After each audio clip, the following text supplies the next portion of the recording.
just doing some quick captures of one spot and I noticed, hey, the cloud looks kind of hazy. And I looked kind of further south and you can see it looked like, wow, are those actually like low clouds or are they like smoke or something? So I thought I'd go down there just to see if you can get like a different view closer over there.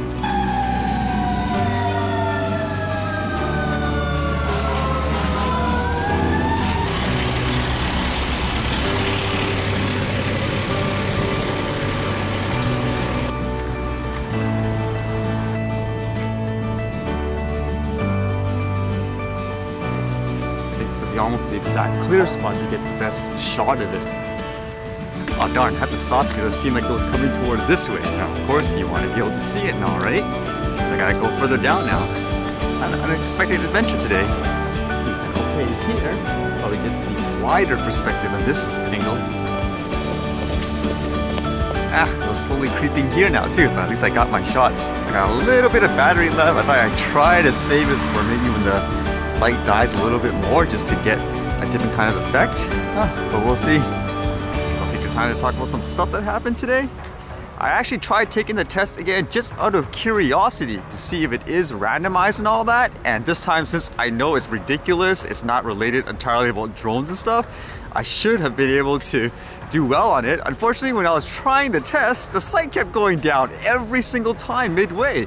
So they say if you're taking the test, like you exit and you come back, it'll just start again, like from where you left off at the time. But geez, I was waiting for like, what, 10, 20, 30 minutes for the thing to come back up. In some cases, the time actually just kept going by the looks of it. So even though you have like, what, well over an hour, you come back, it's like, oh, you have 30 minutes left. I actually did finish it though, but unfortunately when you submit the answers, again, it's like the website's down. So I don't even know what the results are, because even you can see on the results it says it's still like ongoing as if I'm still taking the test. But to my understanding, if the time runs out, then everything should just be submitted as is, whatever you filled out. So I don't even know what the results are. Funny thing is, I phoned the number it says on the screen, like if you have issues, and guess what? When you phone in, it says, leave us a message, we'll get back to you in 2 days. Awesome job. People that want to be like safe, trying to abide by the things that you're putting out there, and everything's broken. But I can confirm that the questions seem completely random. Like this time I didn't get some of those crazy math questions and all that. Like some of them I could answer just based on common sense, even though I have no knowledge of airplanes and stuff. But this just shows you why some people will have an extremely hard time. But in doing this test and stuff like that, one of the points that were brought up were, why isn't all the materials organized with a free guidebook and everything like that to help people pass this test? At the same time, why keep advertising things like drone school, drone school? Like, is this all money? Why aren't the material available for free? Like, just an example, I don't know how it works everywhere else in the world, but to get like a driver's license here, you can actually just go straight to the site, read the material, download it for free. You can even take practice tests, which is actually real questions that they will show you on the test. You get it wrong? Okay, well try again. When you feel confident enough to actually do this, you can then take the real test. I mean, for me, I'd have to wonder, why is Transport Canada mystifying this whole thing, making it so complicated and potentially making it out of reach for the average person financially just to pass this basic test, or supposed to be basic, but it's not really when you think about it, because I even proved to you guys a lot of the questions doesn't even have anything to do about drones.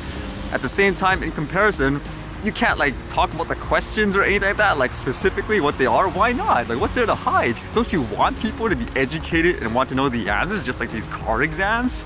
So how are people supposed to get like an education for this if they don't already come with like an aviation background and all that stuff? And even if they fly the drones, again, a lot of the questions aren't even related to it. So this kind of caught my attention basically. I got an email from a company which say they now offer things like drone training. It says here, like this is just an example, UAV RPAS Drone Training Advanced and Basic Ground School. And guess what? $200. $200 for this, for information from what I gather. It's just an online test, like it gives you access to the site, I guess, to go over materials. Because it even says, mandatory online exam with Transport Canada. An exam administered through Transport Canada is required. And this basically is a basic knowledge course. The basic knowledge course is highly recommended by Transport Canada to ensure success in passing the online exam. Beneficial for insurance applications also. So you have to pay $200 to get just basic, I guess, an idea of the type of questions they're gonna ask you, like to prepare for it? What is this? Imagine doing that like for the car test where they charge you $200 for what's readily available for free. Isn't that the way it should be? Like you should make this stuff free? I can see if you're like training the guy to fly and stuff like that, okay, that's a little different, just like with the car. If the guy's going out with you in the day, training you to drive, then yes, but just for basic like study guide materials, so to speak. And just to be clear, I'm not against a company making money with their business. I mean, if you offer a service where you think someone's going to benefit, excel at something, gives them a solution that they need, then go for it. Like charge as much as you want, it's a free market, right? But not for basic stuff like this. I mean, I mentioned it yesterday, it's just unfortunate because a lot of people don't actually fly drones and stuff. So for the average person to hear from the outside, oh, you're giving people like training and stuff like that, sounds good. But if they did this for cars, like $200 just for like basic, like say a practice study test, like you can get on the site, like you can see for free, people would be outraged. There's no way like that would even go by. And I guess another thing people talk about is how do you approve these ground schools? Like what exactly is the qualification? Like even for me, that's kind of a mystery. But like for this test here, it says this ground school program is recognized by Transport Canada. It's approximately 20 hours and an online course login valid for 30 days and you require 90% to pass. And the exam can be taken multiple times. Okay, so basically they try really hard, I guess, to make sure you understand the material because in the actual test it's only 65% that you need to pass. And here's one point that really got me. It says, this course is not a certificate that allows you to use your drone, but is required to get approved by Transport Canada. Only Transport Canada has jurisdiction to issue permits. You will need to apply for SFOC with Transport Canada to use a drone for commercial purposes. If you think about it, that's not even true. You don't have to have an SFOC to do commercial work once the regulation goes in. It's only for those extremely complex operations that you need an SFOC. You can technically do commercial work as a basic person as long as you do things like stay away from the controlled airspace and all that.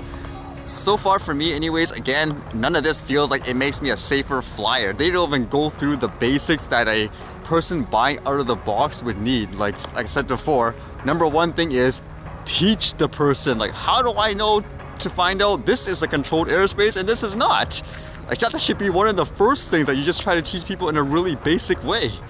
I mean, this might be harsh to say, but at this point with the way everything's set up, how there's no real direction, a lot of the questions and stuff, they're not even related to drones and safety. It almost feels like the only way you would really super support everything as is if you're some elitist that wants to like control, like say the airspace or whatever all by yourself. I can't justify like answering questions like about airplanes that have absolutely no relevance to a guy that flies a drone. It seems like it's just a way to stop someone from actually flying their drone in general, period, as opposed to helping them become safe. And as you guys know, I really don't like politics and stuff like that. I rarely pay attention to that stuff. But what would be really crazy and kind of silly is if I hear anything from that like transport minister saying, well, because of my interim laws, there's never been a death or whatever by a recreational drone or something like that. Like if I hear that, like they say it's because of this, yeah, right.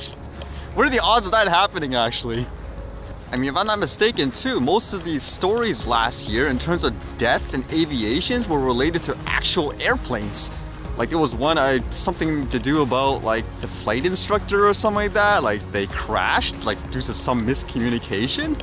I mean, for the most part, it is actual airplanes that created the dangers, not like that regular recreational consumer guy flying the drone.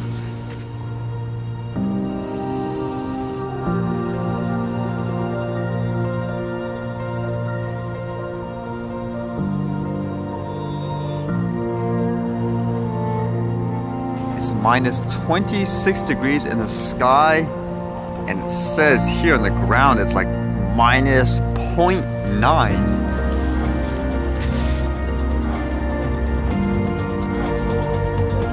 Look at that, like big cold spot right on the roof there.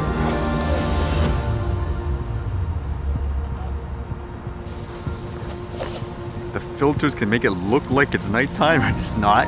Just the only way to get the sun view right now. Otherwise it'll be way too overexposed.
Alright, see you guys later.